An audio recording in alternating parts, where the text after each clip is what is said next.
Ke NPP ke badai ke parti bayalam da kasor karjela hakasni baar kala Pdiang Burom ya ka kong Magdalene Shaw kumi maulong ke badai ru ke MDC jang ka PDF na Seng.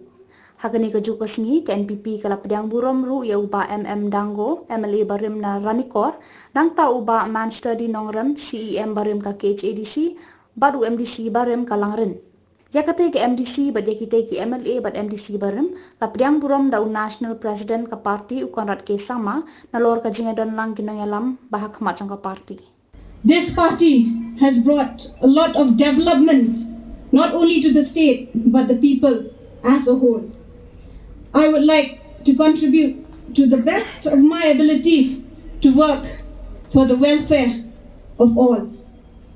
We have observed that no other government or party has taken sensitive issue like this government does, and has brought a drastic change in the state as a whole.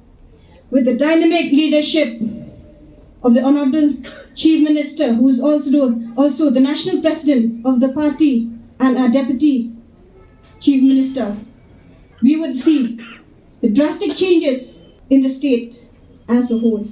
We look forward to work with you hand in hand with your support and your suggestion and your advice.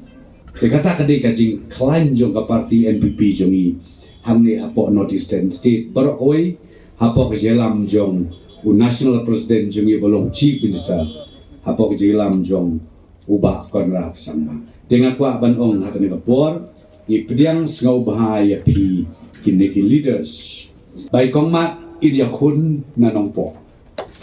Bagkabaa ibadangku idia kun na po raniko. Tamba kumangoy. Gini ki arteli ki konsensi na kwa ban batay pa. Nginhap ban restructure ya ka block